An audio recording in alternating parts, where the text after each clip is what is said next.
Assalamualaikum anak-anak. Pertemuan kali ini kita membahas bab klasifikasi makhluk hidup, subbab klasifikasi hewan dan tumbuhan.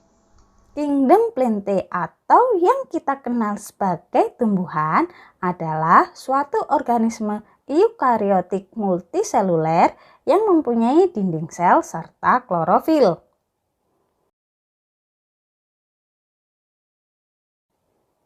Kingdom Plantae atau tumbuhan ini dibagi menjadi beberapa divisi. Yang pertama adalah tumbuhan lumut. Tumbuhan lumut ini merupakan tumbuhan tidak berpembuluh. Dan yang kedua adalah tumbuhan paku. Berbeda dengan tumbuhan lumut, tumbuhan paku ini sudah berpembuluh. Serta yang ketiga adalah tumbuhan berbiji. Tumbuhan berbiji termasuk tumbuhan yang berpembuluh.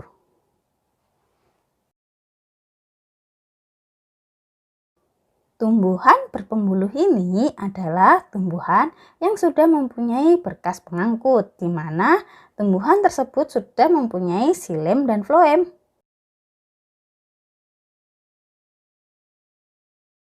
Ciri yang kedua adalah tumbuhan ini sudah dapat dibedakan antara akar, batang, dan daunnya.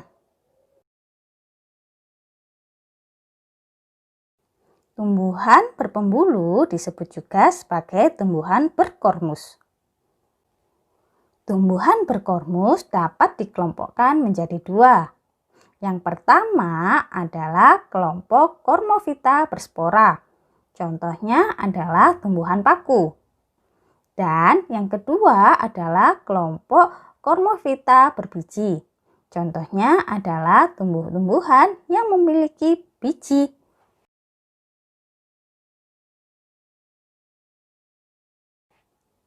Tumbuhan tidak berpembuluh.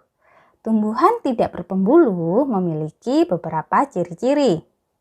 Di antaranya adalah yang pertama, tumbuhan tidak berpembuluh tidak mempunyai jaringan pengangkut, di mana jaringan tersebut adalah xilem dan floem. Kelompok tumbuhan ini belum dapat dibedakan antara akar, batang, dan daunnya. Tumbuhan ini memiliki struktur yang menyerupai akar dan disebut sebagai rizoid. Selain itu, tumbuhan ini mempunyai spora dan mempunyai klorofil. Contoh tumbuhan tidak berpembuluh ini adalah tumbuhan lumut.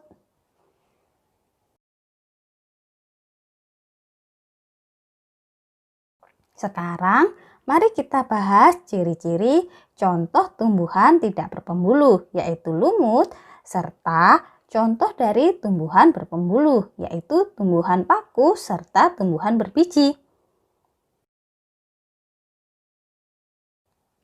Tumbuhan lumut. Tumbuhan lumut ini adalah tumbuhan tidak berpembuluh, artinya adalah tumbuhan ini tidak mempunyai berkas pengangkut, di mana berkas pengangkut tersebut adalah xilem dan floem. Ciri berikutnya adalah tumbuhan lumut ini mempunyai spora dan klorofil. Tumbuhan lumut ini juga mempunyai struktur yang menyerupai akar dan kita sebut sebagai rizoid. Habitat dari lumut ini adalah di tempat yang lembab. Berikut yang ada di layar adalah bagian-bagian dari tumbuhan lumut.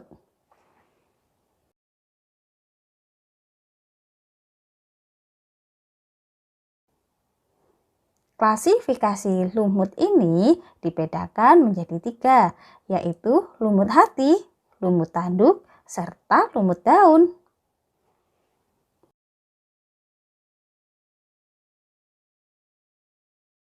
Tumbuhan paku. Tumbuhan paku memiliki ciri-ciri yang pertama yaitu memiliki berkas pembuluh, yaitu xilem dan floem. Kemudian ciri yang kedua adalah tumbuhan ini sudah memiliki akar, daun, dan batang yang sejati. Ciri berikutnya adalah tumbuhan paku ini adalah tumbuhan yang tidak berbunga. Akar dari tumbuhan paku ini adalah akar serabut.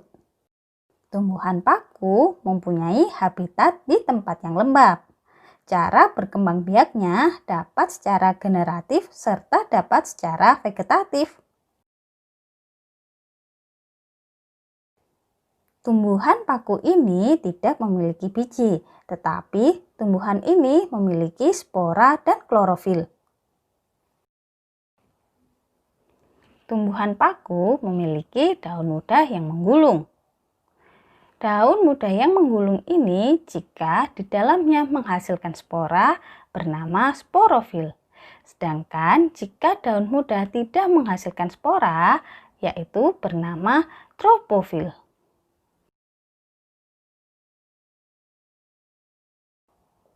Berikut ini adalah bagian-bagian dari tumbuhan paku.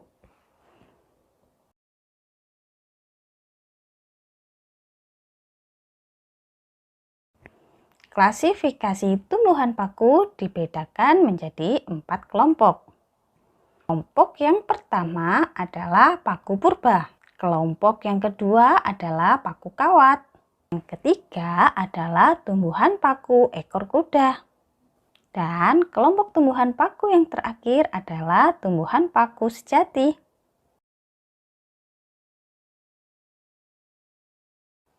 Tumbuhan berbiji ini dibedakan menjadi dua, yaitu tumbuhan berbiji terbuka atau gimnospermae dan kelompok tumbuhan biji tertutup atau angiospermae.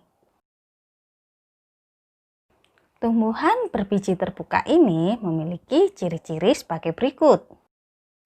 Yang pertama, bijinya telanjang karena tidak dibungkus oleh daun buah.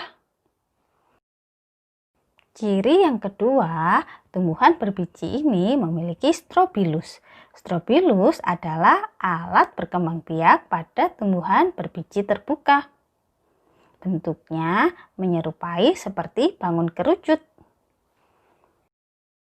Strobilus ini dibedakan menjadi dua, yaitu strobilus jantan dan strobilus betina.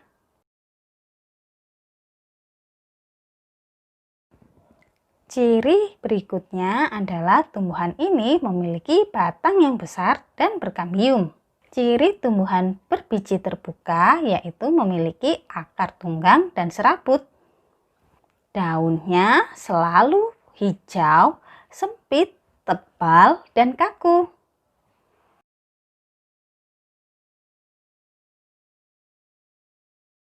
Juniper, cemara, damar, pinus, melinjo, serta tumbuhan pakis merupakan contoh dari tumbuhan berbiji terbuka.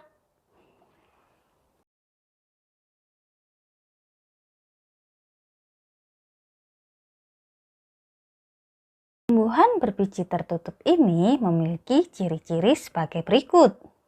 Yang pertama, bakal biji dilindungi atau tertutup oleh karpel.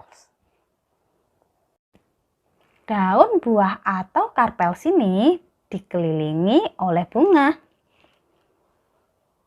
Contoh tumbuhan berbiji tertutup ini misalnya saja mangga, alpukat, anggur, dan lain sebagainya.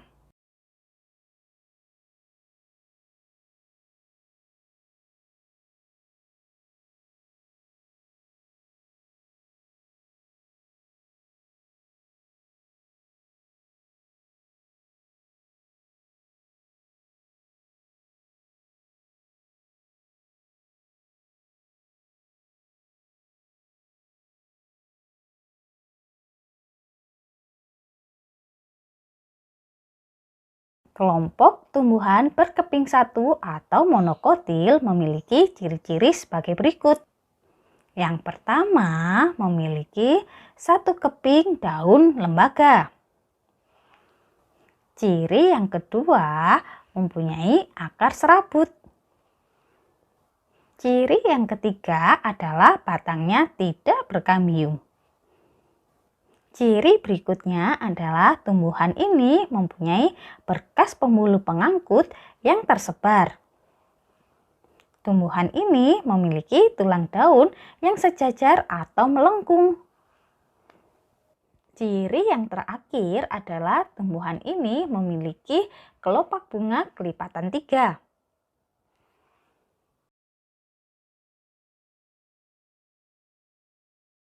Kelompok tumbuhan berkeping 2 atau dikotil memiliki ciri-ciri sebagai berikut.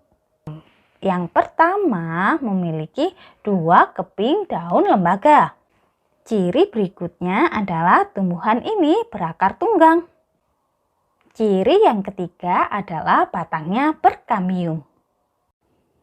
Ciri berikutnya dari tumbuhan dikotil adalah tumbuhan ini memiliki tulang daun yang menyirip atau menjari. Kemudian, berkas pengangkutnya tersusun dalam satu lingkaran.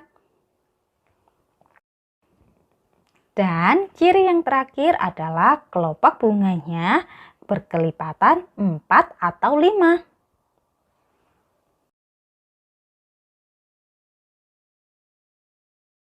Perhatikan gambar di layar. Berikut adalah tabel perbedaan dari tumbuhan dikotil dan tumbuhan monokotil.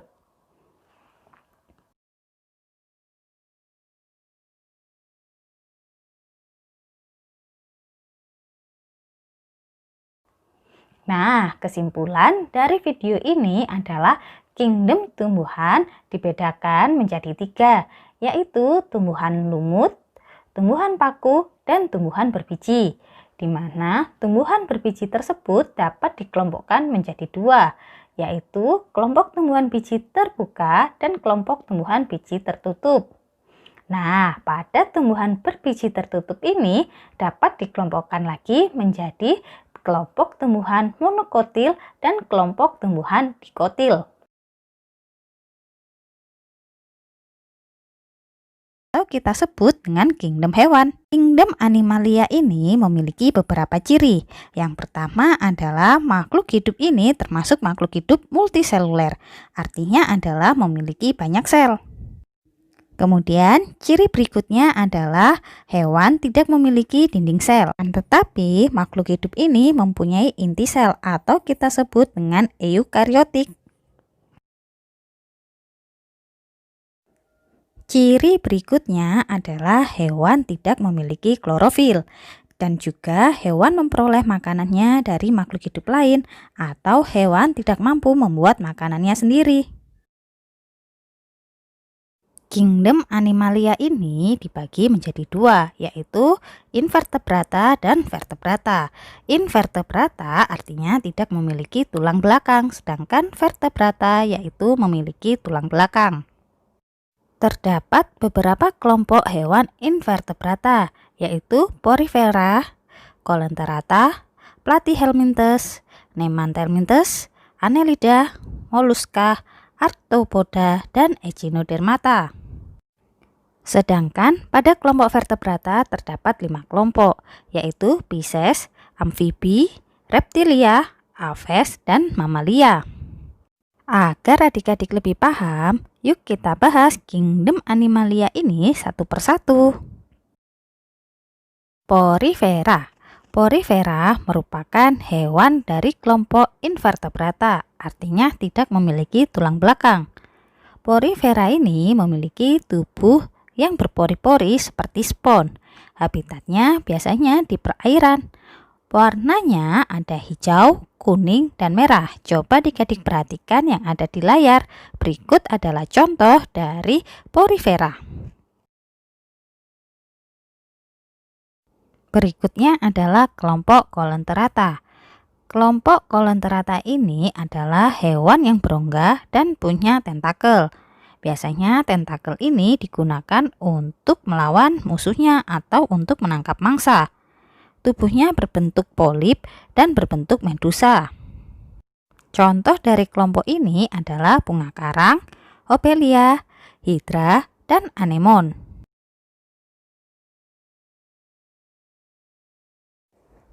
Kelompok berikutnya dari hewan invertebrata adalah Platyhelminthes. Platy artinya pipih dan helmin artinya cacing.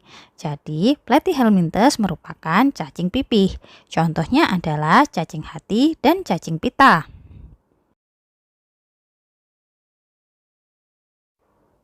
Nematelmintes juga merupakan contoh dari hewan invertebrata. Tubuhnya bulat, panjang dengan ujung yang runcing. Nema berarti benang dan helminthes artinya cacing.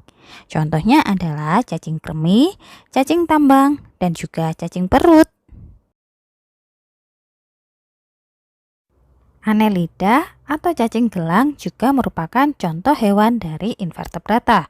Tubuhnya beruas seperti cincin. Contohnya adalah cacing tanah, lintah, dan juga pacet.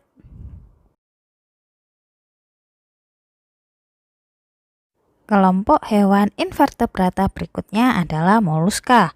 Moluska ini memiliki tubuh lunak dan berlendir serta terbungkus oleh mantel. Tubuhnya juga memiliki cangkang, habitatnya di darat dan di air. Contohnya adalah cumi, gurita, siput, kerang, tiram, dan juga remis. Arthropoda. Arthropoda ini adalah filum yang paling besar dalam dunia hewan. Serangga, laba-laba, udang, serta lipan merupakan contoh dari hewan arthropoda. Habitatnya ada di laut, air tawar, darat, dan juga lingkungan udara. Poda berasal dari bahasa Yunani. Arton artinya ruas, buku atau segmen, dan podos artinya kaki. Jadi, arthropoda adalah hewan yang mempunyai kaki berbuku-buku.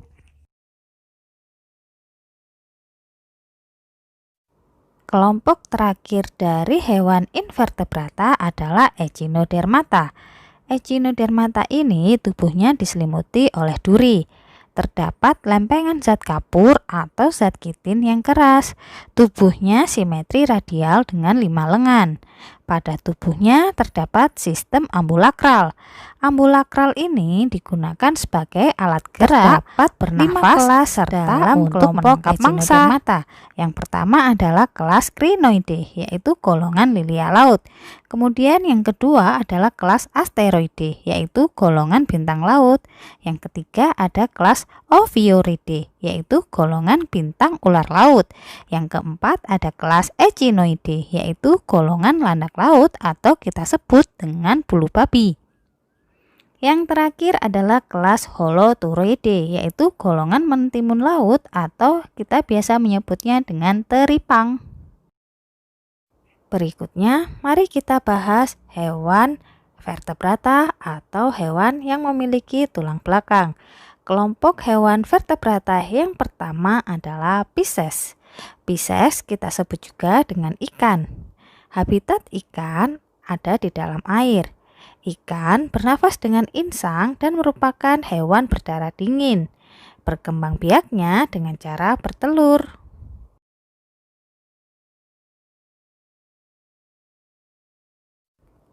Kelompok hewan vertebrata berikutnya adalah amfibi. Amfibi merupakan hewan bertulang belakang yang hidupnya di dua alam, yaitu di air dan di darat. Amfibi merupakan satu-satunya hewan jenis vertebrata yang mengalami metamorfosis sempurna. Biasanya, telur dari hewan amfibi diletakkan di air dan tempat yang lembab. Amfibi merupakan hewan berdarah dingin. Jantungnya terdiri dari 3 ruang dan peredaran darahnya tertutup serta memiliki kaki yang berselaput. Contoh hewan amfibi adalah katak.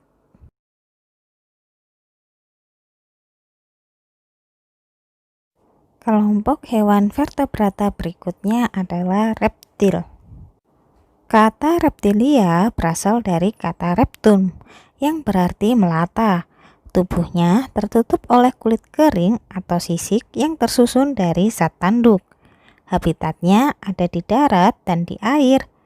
Alat bernafasnya adalah dengan menggunakan paru-paru. Hewan reptilia ini termasuk hewan yang berdarah dingin. Contohnya adalah buaya, katak, serta ular.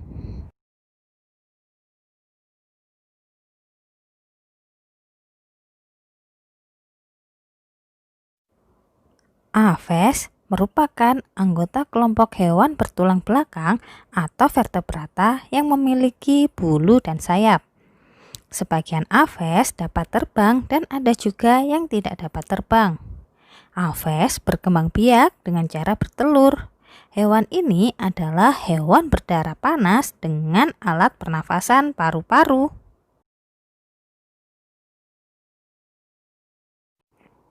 Contoh kelompok hewan vertebrata yang terakhir adalah mamalia. Misalnya saja sapi, kanguru, koala, paus, dan lumba-lumba. Habitatnya sebagian besar ada yang di darat tetapi ada juga nih yang hidup di laut. Misalnya saja seperti paus dan lumba-lumba. Mamalia ini berkembang biak dengan cara melahirkan. Tubuhnya ditumbuhi rambut dan mamalia betina memiliki kelenjar susu untuk menyusui anaknya. Hewan ini termasuk dalam kelompok hewan berdarah panas.